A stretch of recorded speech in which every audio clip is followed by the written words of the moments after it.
Hey, how's it going, guys? It's JC. I'm recording this at 9 p.m. and two cars have already tried to take me out. Thankfully, I'm home now, so I don't have to worry about that anymore. At least, hopefully, I don't. I mean, unless they pull up like this, because then I might be cooked. That's what we're going to be talking about today is driving. Everywhere likes to say they have the worst drivers, but nowhere really compares to South Florida. I mean, Florida drivers are bad in general, but especially once you get near that Miami area, it's like they get 100 times worse. You know what? Let me just show you guys. Florida drivers, if they don't feel like waiting in traffic, they'll just jump over the curb. They don't care. The first thing I want to talk about is actually getting your license. The way I got it is I took the online test when I was 15, which gave me my permit. If you don't know what a permit is, basically I could only drive if my parents were with me. And once you have your permit for a year, you go to the DMV and take the driving test, and then you get your license. But the way they do this driving test is genuinely so stupid. When I took my test, I spent 99% of the time in the parking lot, and then I went on the road for 30 seconds before coming back to the parking lot. Keep in mind, I had spent 5 hours waiting at the DMV before this, so I was pretty stressed.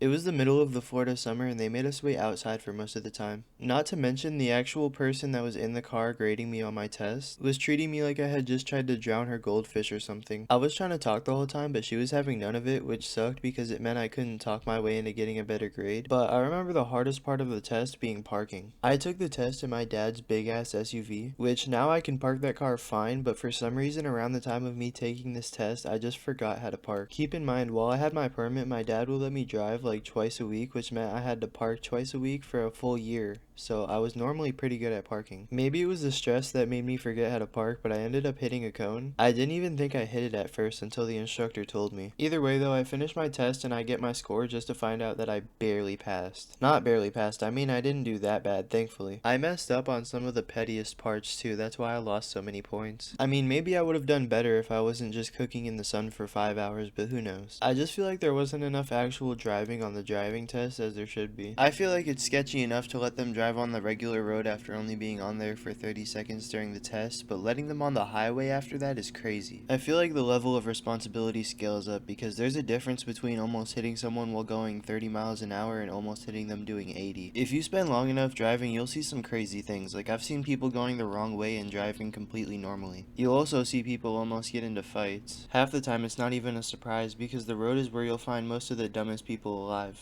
You don't even have to be in a car yourself for these idiots to almost kill you either. It happens a lot when I'm walking, but especially if I'm riding my bike, I'll notice people don't stop at stop signs and they just pull out whenever they feel like it. I remember one time I was walking through a crosswalk and an old guy pulled out when he wasn't supposed to and almost hit me, and then he honked at me and looked at me like I was the one in the wrong. The way this guy looked at me, you'd think I was waiting in the bushes for a car to pull up and then jumped out at him. Honestly, the scariest part is that when you get your license once, for the most part, you have it forever. In my opinion, past the age of 65, you should have to take your driving test again every 5 years. In my own personal experience, a lot of the times I've almost been hit by a car, it's been an old person. And it's the worst because they always think they're in the right. Oh, I've been driving for 58 years. Maybe it's time you take a break then. Maybe if this dude takes 5 minutes to get out of a chair, he shouldn't be driving a car. Just like driving while messed up is illegal, it should be illegal to drive while old too. I mean, as long as he's not hotboxing the car, I'd honestly trust a stoner more than an old guy on the highway. Not to mention, half the time you're on the highway and there's somebody going like 30 miles an hour and holding everyone up, by the time you get over there to pass them, you look over and realize it's also an old person. Not gonna lie to you guys, it's been like 4 months since I've touched this video, so let's get back to it. Not surprisingly, in the 3 months it's been since I've started recording this, I accidentally got into a road rage with this guy, and it was really one-sided because only he was getting mad. Basically, I was driving at night with the windows down and I was in this left turning lane. And then this guy cuts across like 4 lanes from this parking lot and tries to like cut in front of me, so I pulled up a little bit because like I wasn't mad or anything, but I'm not about to just let this guy go in front of me. I was being a little petty, to be honest. Like, I'll at least take that much responsibility. He probably shouldn't have cut across 4 lanes and a solid white line because you can't do that, but also I didn't really have to pull up and be petty. I was just not in the mood for it. But when this happened, I was super tired and I wasn't really caring too much about the situation, so I just kind of looked out the window and zoned out waiting for the light to change. That was at least until he rolled his windows down because mine were already down before, like I said.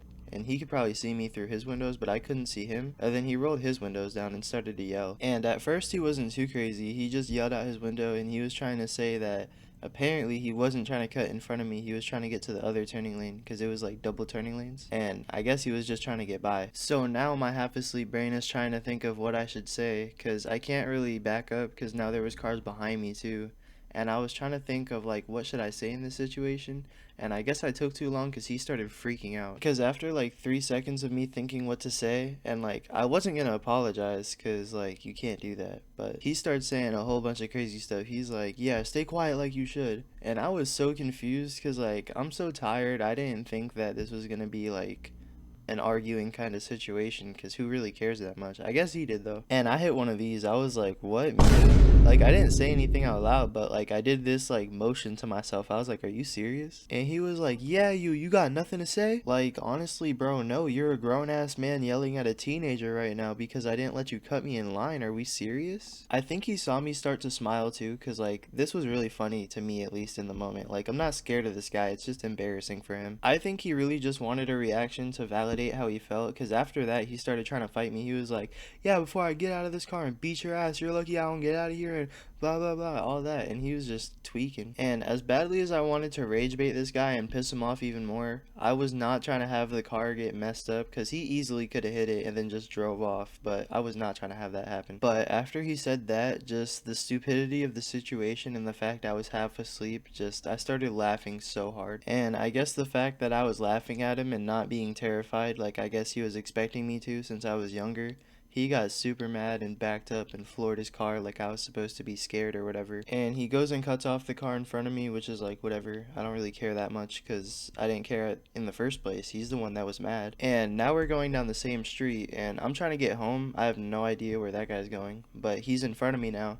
and he's going like super slow on purpose. So I try to go around him and he doesn't let me pass, so I'm like, alright, whatever. And then eventually he like launches his car and now he's pretty far ahead and I'm taking a right turn, and it's not like he can come back and like yell at me now. I flash my light and blow my horn at him and then just speed off to get to home. It was probably a little bit childish to do all that, but he started it, so. I mean, if you're ever in this situation, definitely don't piss him off more like I did, but I don't know, I'm just not the kind of person to sit there and get like disrespected like that. But not everything that happens on the road are the fault of the people driving the cars. Sometimes it's the pedestrians. To make it fair, I'm gonna end off the video with the story of me as a pedestrian doing something stupid. It's not really a story, but it happened the other day and it was something. Basically, me and my friend were out riding bikes and we came up to a crosswalk, and even though I just saw the timer change to say stop, I wanted to go anyway because I figured we could make it in time. The crosswalk itself would have taken like 3 seconds to cross, so I figured it would be okay. Obviously, this was a dumb idea because once I got to the middle of the crosswalk, the light changed. The good news is I have a pretty decent reaction time, so I was able to pull the brakes. The bad news is my brakes slipped and I went out into the middle of the road anyways. So that was fun. Thankfully, the car didn't hit me. They slammed on their brakes just in time. Do as I say, not as I do, because clearly I don't, but just don't be stupid and listen to crosswalks. That's about it for the video though, guys. Like, comment, and subscribe, all that. Let me know in the comments if you have any similar stories, whether it's biking or driving. I'm also going to be trying to upload at least once a week from now on, so stay tuned for that. But other than that, guys, have a nice day. I'll see you next time.